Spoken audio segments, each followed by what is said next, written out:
Checks like Nike, let me give you a good night kiss. I shouldn't even fuck with it. What's up YouTube? It's Check Like Nike back with another video from Steph's Corner. So I know it's been a while since my last video, which I made last season. Actually, I made one for the draft. So I know it's been a while since I made a video. The last time I made a video was actually during the off season, but the 2019-20 season is finally here, and it's only November, so I still have some time to give you guys my first video of this season. With that being said, I would like to start off this season with a video about a player on my favorite team, the Minnesota Timberwolves. Now this is a player I actually don't really give much recognition to, and I don't really give him the props that maybe he's deserved in the past, but today I'm going to be talking about Andrew Wiggins. Now I recently made a video saying how right I was about Andrew Wiggins and how that he wasn't going to be an all-star and that he was overrated and all this stuff. Now, do I stick by my word? Yes. I'm not a really big Wiggins fan, but I am a Timberwolves fan, and I do respect Wiggins as a player, but in terms of being overrated in the draft and whatnot, I do think number one overall was a bit high for what people consider the Maple Jordan.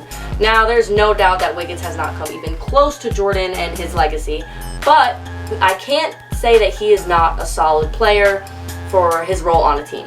Now, I have Wiggins up here a couple of times just to pay him the respect that he deserves as a Timberwolves fan, and also I have him there because, you know, the dynamic duo, Karl-Anthony Towns, and I have the trio here before Levine was traded. Now, back then, a lot of people were talking about how they should have traded Wiggins, and some people were saying how they should have never even traded Jimmy.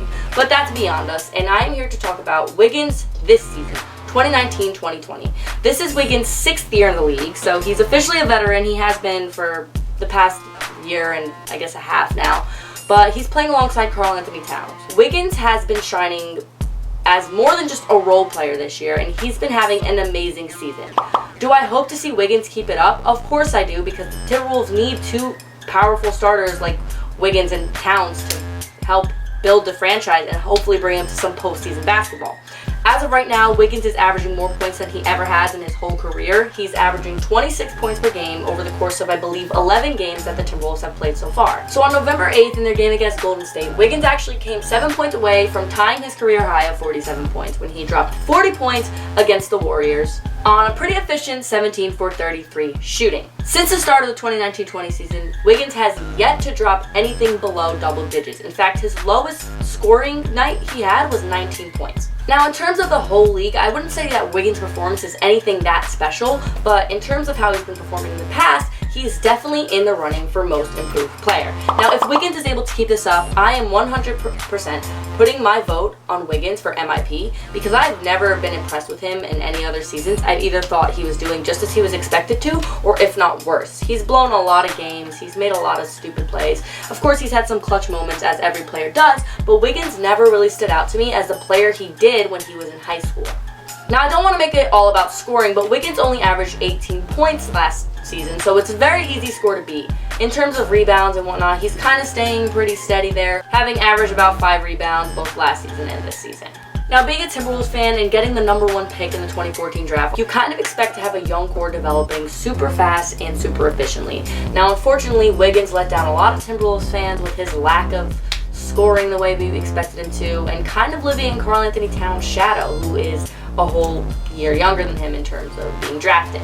But Wiggins is just 24 years old, so he can have a bright future ahead of him if he turns around his game right now. I know it's only the start of the season basically, but Wiggins has played enough games to show what his potential could be like for the remainder of the season. In fact, he is having a career best in almost every category, including points per game, field goal percentage, assists, and rebounds. So if he keeps this up, there's no doubt that he's going to be in the running for most improved player. Now, I'm personally a fan of taking all the hardware home to Minnesota, so I would love to see Wiggins win this, as I was unfortunately let down, I believe 2 seasons ago or last season, when I wanted Zach to win Most Improved Player, but he wasn't playing enough games due to injury. Besides the fact that he might win Most Improved Player, what does this mean for the Minnesota Timberwolves as a team? Now, Jimmy Butler's no longer there to be running the show and putting Wiggins, pushing him aside, and whatever was happening when Butler was on the team, but we can have Karl-Anthony Towns with the help of, you know, like role players like Covington and Saric and even Wiggins take the reins and bring them to possibly a playoff seed by the end of the season so that they can play some postseason basketball. They haven't in years, and they really only made it recently when Jimmy Butler was on the team, and I would love nothing more than to see, you know, kids of our own Towns and Wiggins make postseason ball without having to have someone like Jimmy Butler. Now, unfortunately, Wiggins has already missed 2 games, but he's not really one to miss games. In fact, he's barely missed any games throughout his whole career. His first season as a rookie, he played all 82 games. His following season, he played 81 out of the 82. Then he played for the 2016-17 season and the 2017-18 season. He played all 82 games. So Wiggins is not really one to miss games, and hopefully he can stay healthy like he has in the past, and that way he can finish off the season strong, and like I said, be in the running for most improved player, and if not that, just be a solid player for the Timberwolves and make an impact both on this league and for his team, so that I can finally see my team play in some postseason ball. Now, I know it's been a while since my last video, and there's a lot more to say than just about Andrew Wiggins, so anything that you guys have missed from the start of the season, anything you want me to possibly make a video on, just hit the comments down below and let me know what you want to hear about. Let me know your thoughts on Wiggins, let me know your thoughts on the Timberwolves, let me know your thoughts on anything. Since I missed out on some time in making NBA videos, I will try to give you guys a few more within the next following week or two, just to make up for some lost time. But until then, hit that like button, leave a comment down below, and if you're not already subscribed, hit that subscribe button for more NBA content, including edits, reactions, anything NBA. And until next time, thank you guys for watching. Nike out. Nigga, get your ass checked like a fucking Nike.